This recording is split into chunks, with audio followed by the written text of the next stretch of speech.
Hoje a gente vai mergulhar numa história clássica, daquelas que todo mundo já ouviu falar, mas que sempre tem algo novo para nos ensinar.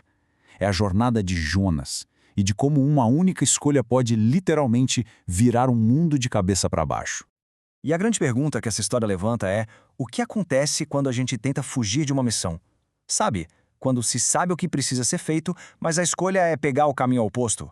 É uma questão que, no fundo, todo mundo já se fez em algum momento, né? Então vamos lá. A história toda começa com um ato de pura rebeldia, a fuga de Jonas. Só que, como a gente vai ver, tentar dar um drible no destino nunca é tão simples quanto parece. Pensa só, recebeu uma ordem assim bem direta de Deus. A missão de Jonas era muito clara: ir até a grande cidade de Nínive e confrontar o povo de lá por causa da sua maldade. Uma tarefa, convenhamos, bem intimidadora.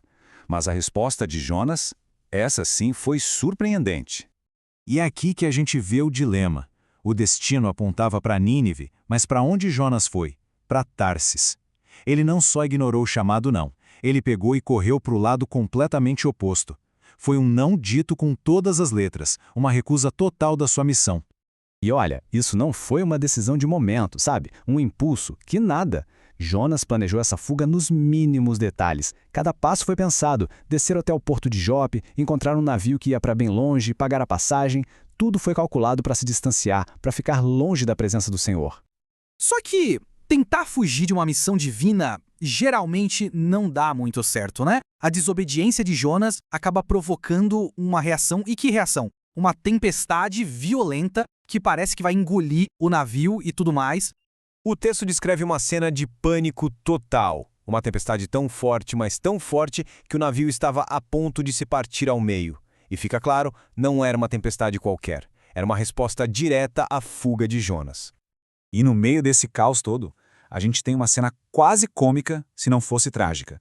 Lá em cima, os marinheiros, apavorados, rezando para todos os seus deuses, jogando a carga no mar para tentar salvar o navio, e Jonas, a causa de tudo isso, ele estava lá no porão, dormindo um sono profundo. Parece até piada, né? Aí o capitão do navio desce e o encontra lá, dormindo. "Que isso, dorminhoco? Levanta daí, clama ao teu Deus", ele diz. Mal sabia o capitão que ele estava falando exatamente com a pessoa que tinha causado toda aquela confusão. Bom, as rezas não estavam funcionando, a tempestade só piorava. Então os marinheiros, já em desespero, decidiram apelar para um método antigo para descobrir quem era o culpado de tudo aquilo. E é aí que a verdade vem à tona.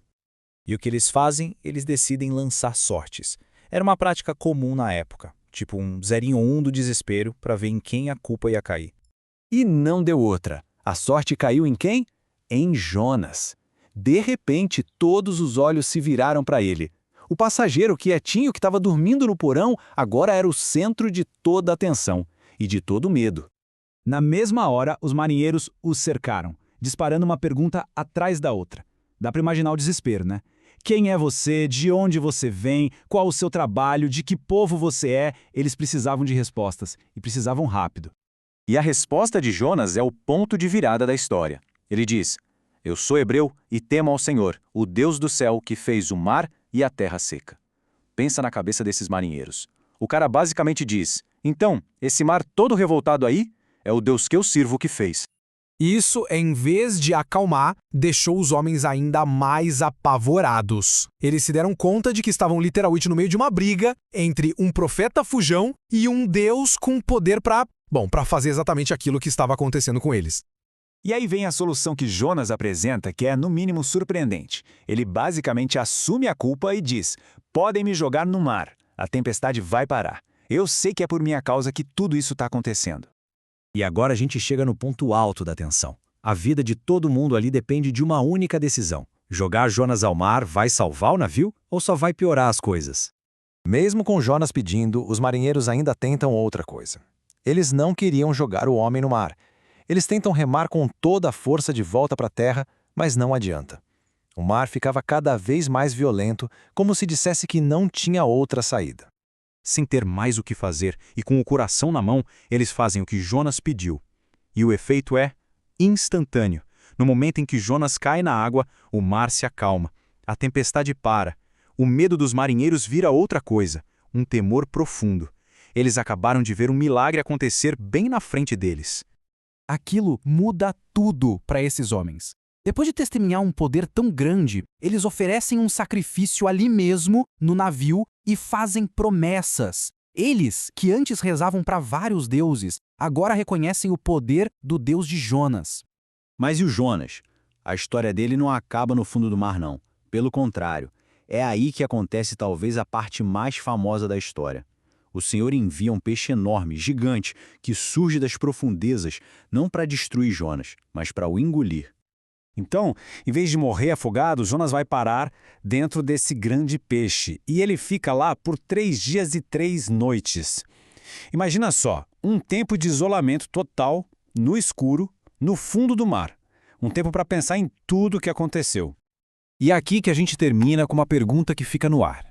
Essa experiência toda dentro do peixe foi um castigo ou foi um resgate? Uma forma de punição pela desobediência ou, na verdade, um salvamento improvável, uma segunda chance para ele finalmente cumprir sua missão? A resposta, talvez, diz muito sobre como encaramos os momentos difíceis da nossa própria vida.